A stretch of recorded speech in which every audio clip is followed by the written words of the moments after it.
Hi everyone, welcome back to Farrand Film, and today I'm bringing you the second part of the revision videos for this year.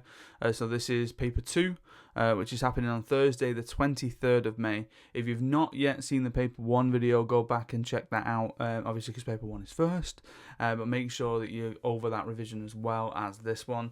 But we're going to get into it. So it's going to follow essentially a similar pattern to how the first one went. So question 1 is your global English language film. The films on that are District 9, Jojo Rabbit, The Babadook, Slumdog Millionaire, and Breadwinner.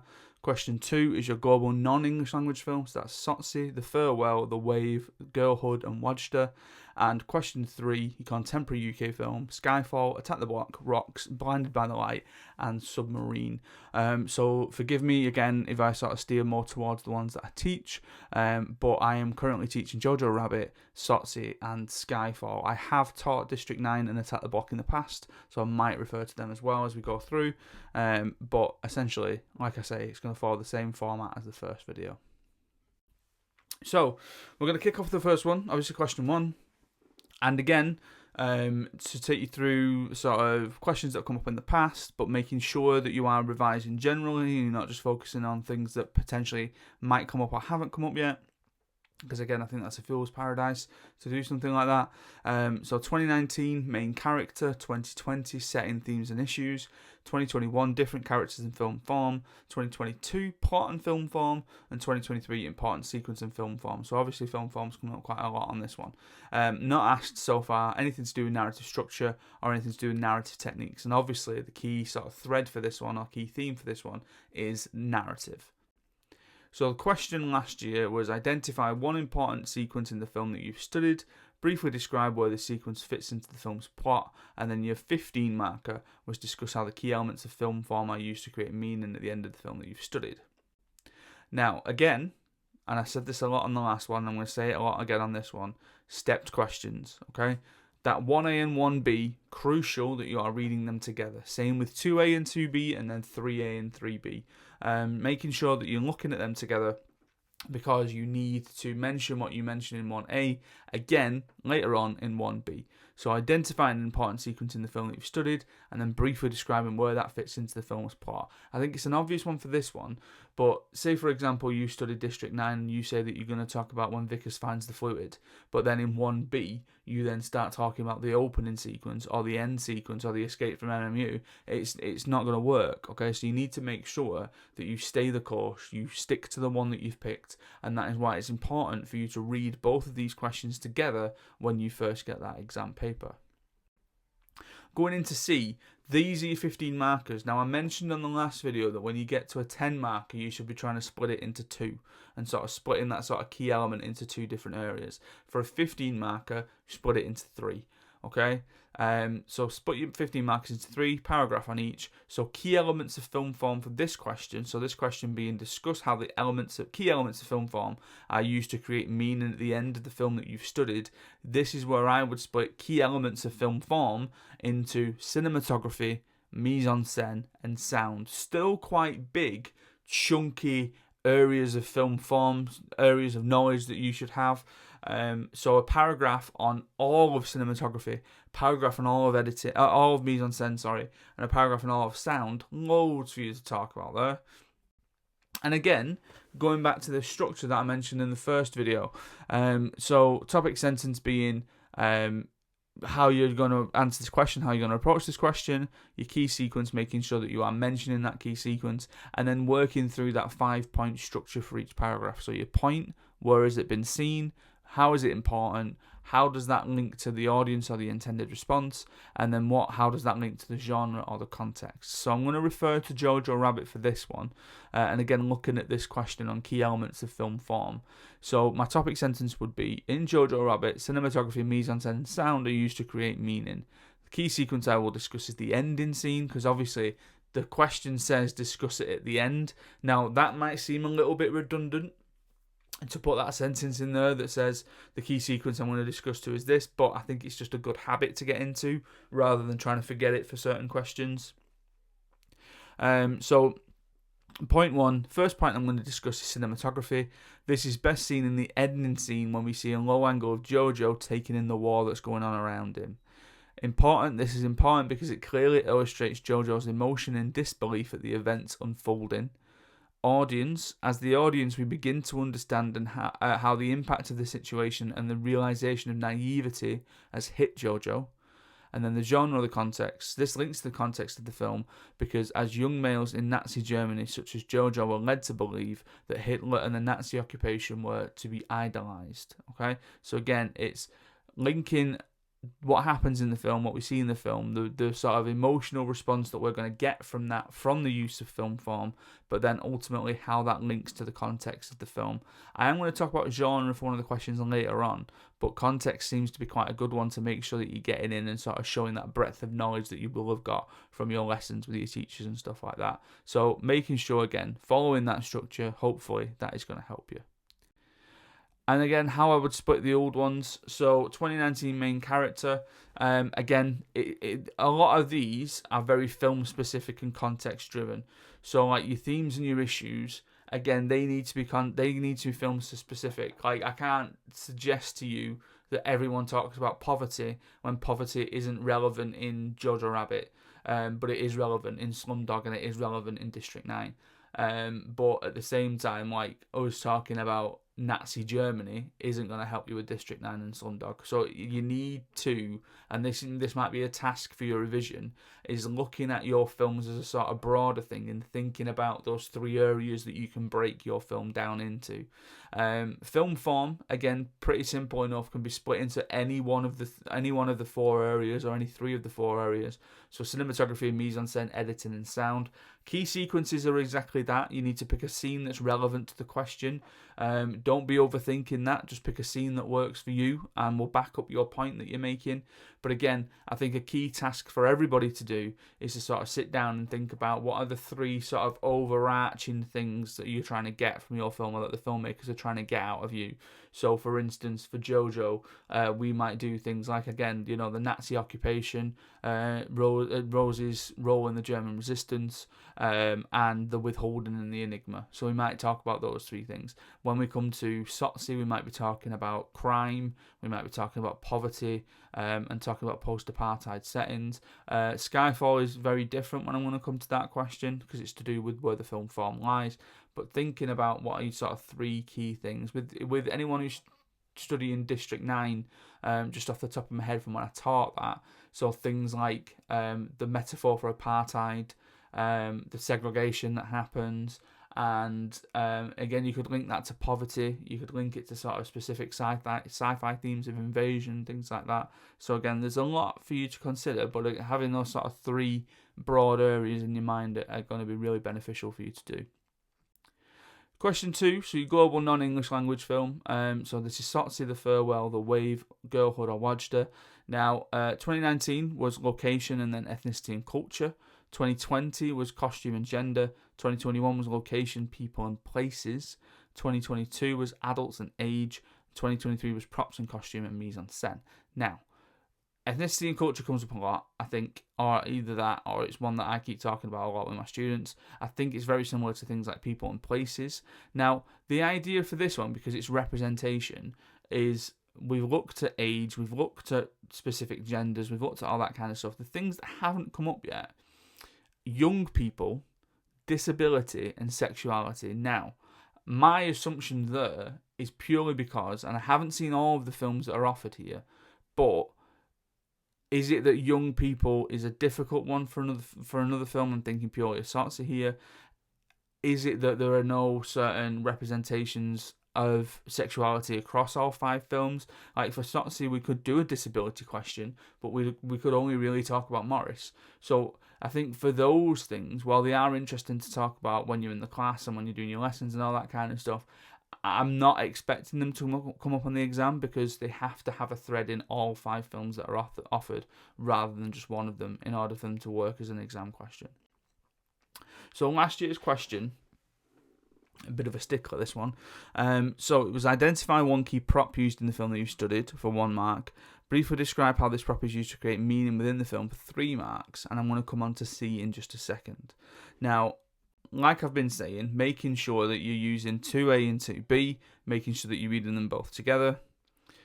Now, this question C I remember when one of my students came out of it and they said there was a 6 marker, and I thought, what? We've never had a 6 marker before. That's bizarre.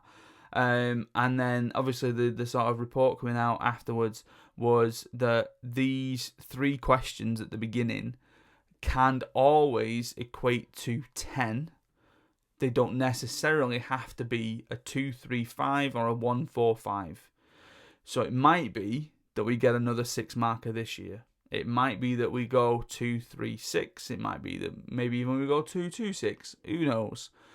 So just be aware, be ready that a 6 marker might come up where we've typically taught 5 markers in the past. But it's fair game. Now, traditionally, the 5 marker appears for 2 of the 3 questions in order to create that sort of 70 mark equal. That's why District 9 question. That's why question 1 didn't have a 5 marker. This one has the 6 marker. But then the Skyfall question, the question 3, has that additional question again. So 2 of the films are going to have this additional question in. 1 of them isn't. But again, it's fair game with the first 3 questions equal 10 marks. So the way that I would have approached this 6 marker is that the question very, very simply says to you, what does costume tell you about 1 or 2 characters in the film? I'd split it into 2. If it's giving me the option to talk about 1 or 2 over 6 marks, I'm going to make my life easier and I'm going to talk about 2 characters. I don't think when it says 1 or 2, should anyone be going for 1. I think you should always go for 2 because it gives you more space. It allows you to sort of, again, structure your response and gives you enough things to talk about, gives you enough space and time to talk about enough and making sure that you're getting those high marks.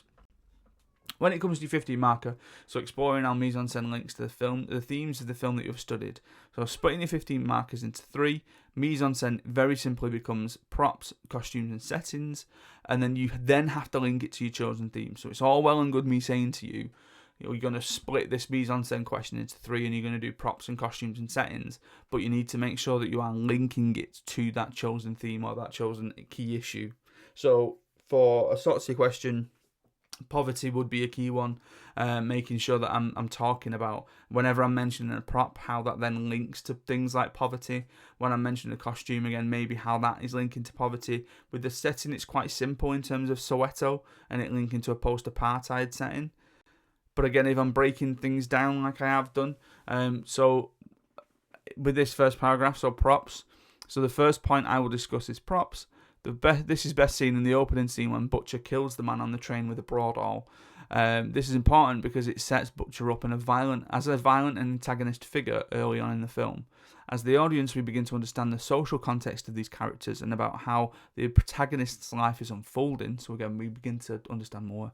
And then this links to the context of the film, as Johannesburg is known for high crime rates in certain parts of the city, and Sotsy and his gang reflect that in their actions in the film. So again, it's just making sure that you are fully backing everything up, that you're giving a point, you're giving an evidence as to that point. I suppose it is a bit like a peel paragraph. You're giving that evidence, you're explaining why, and then you're linking it back to something. And then for paragraph 2, I talk about settings, and for paragraph 3, I talk about costumes. But again, making sure that I'm going back to the theme and the issue. And again, the best thing to do here is that idea, like I mentioned before, of anchoring your response with contexts in order to address the element in question. So finding 3 contextual pieces of learning from your film, keeping them in mind for whatever element comes up. So making sure that you have that back knowledge in there. So like, for example, one thing that we talk about is the non-diegetic Kwaito soundtrack from Sotsy, which can signify ethnicity and culture, but it can also reflect the age of the gang. If age was to come up, it's a piece of film form that can be considered as a motif for certain people and places. So there are a lot of things that I can sort of take that non-diegetic Kwaito music element and sort of discussion and answer to my question and apply it to. So things like ethnicity, culture, age, film form, people and places. Okay, so there are a lot of different things I can do with just that one piece of non-diegetic Kwaito music and what that means. And then finally for question 3, so your contemporary UK film. So Skyfall, Attack the Block, Rocks, Blinded by the Light and Submarine. Now, the way that these questions have gone over the years, you can almost begin to develop some sort of response that then you can steer towards the question in the exam. So 2019 was cinematography and then the look or the mood of the film. 2020 was the look or the mood of the film. 2021 was colour and lighting. 2022 was location and setting and then the look or the mood. And then 2023 was genre conventions and then the look or the style. So there's a lot that we're talking about in terms of look, mood, style, atmosphere, things like that. Aesthetics, generally. So last year, we were looking at identify the genre of the film that you've studied, briefly outline 2 genre conventions, and then how typical of its genre is the film that you've studied. Now, I've bundled these together because this is also a stepped question, but instead of it being stepped from A to B, it's stepped from A to B to C, in that you mention a genre, in B you then need to mention 2 genre conventions. So if you've mentioned spy film, thinking about Skyfall, and then you start talking about haunted houses and ghosts, you ain't getting B right. And then when you get into C, if you then change your mind and change the genre from A, I doubt you're going to get much on that one either. So it's making sure that there's a thread going through your responses, there's a thread going through all of this. I think this is a very nice question for these films, to be fair, and a good one to revise from anyway. Now, when it comes to D, so your 15 marker, so exploring the look or the style of the film that you've studied, how it reflects the genre in 1 or more key sequences. Don't just do 1. If it gives you 1 or more or 1 or 2, do the 2, do the more. Okay? So again, this, you need to be thinking about this thing that I keep going back to, these elements being fitted to the film that you study. So for Skyfall, and we're thinking about the look or the style of the film, the 3 things that I keep splitting up for my classes are blue, orange, and Bond RM in the centre of the frame. Now, there are 3 elements that create overall the aesthetic or the look of that film, or 3 of the elements. It's not entirely them. And again, what I would do at that point is I would then just spin my answer slightly so that I talk about the genre. So the first point I will discuss is the use of the colour blue. This is best seen in the Shanghai scene when Bond fights Patrice in the skyscraper. This is important as Bond is bathed in a sea of blue as he struggles to overpower Patrice. As the audience, we can connect the colour blue with Bond's weakness in the scene, which then creates a colour motif that signifies Bond's dislike or distaste. So we're seeing this colour, we're seeing him at a weakness, at a weak spot. In our heads, we go, Bond doesn't like that colour, that's blue, that's Bond's weakness. And then instead of linking that to the context, I would then link that to the genre, because the question is asking me to do that, and say this links to the genre of the film as we need our protagonist to overcome some sort of conflict in the spy or action genre for us to root for them to succeed. Okay? So you can see there how I've sort of taken something that really I could formulate that response on blue on those first 4 points very easily and very quickly. I could do the same on orange, I could do the same on Bond RM in the centre of the frame, and then it's just where I spin that sort of last little sentence to genre and to the element in question in order to make sure that I fully address the question that's being asked. And again, similar to question 2, the key here is to look or to understand on 3 ways in which the style of your chosen film has been achieved. Now for Bond, for Skyfall, it's orange, it's blue, it's Bond RM in the centre of the frame.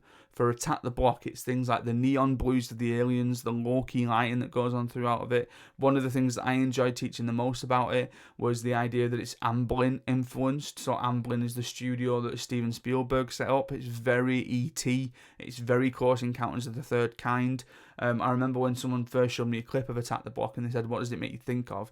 Instantly it made me think of Super 8, but that's because Super 8 is a reference point to things like Amblin, to E.T., to Close Encounters of the Third Kind. So again, all that context, all that background knowledge, that's all worthwhile making sure that you put in that question on Attack the Block. If you talk about something like Submarine, there's a lot of pastel colours that get used, so that would be one of your 3 that is mentioned. So making sure that in terms of the look of your film, you have these 3 points that you can come back to in order for you to say, this is what happens, this is how the look or the style or the mood of the film is achieved through this technical way, this is how it then links to the genre, this is how it then links to the thing that you're asking me of. I feel like that was very quick. We were on about 20 minutes, so it's not necessarily quick. But again, as I said with the first one, the point of a video, you go back, you pause it, you watch it again, you take different things in. If there is anything that you want clarification on, by all means, leave a comment. I will get back to you as soon as I can, I should say.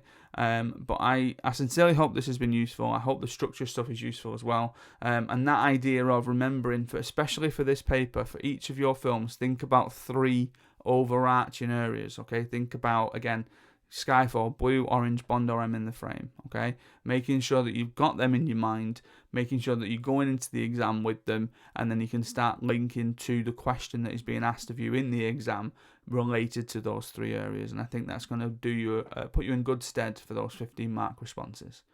Stay safe, look after each other. Good luck revising, good luck with paper 1, good luck with paper 2. I'm sure everything is going to be absolutely fine. I'm only a YouTube comment away if you need anything. I hope this has been helpful. Good luck again. I'll see you next time.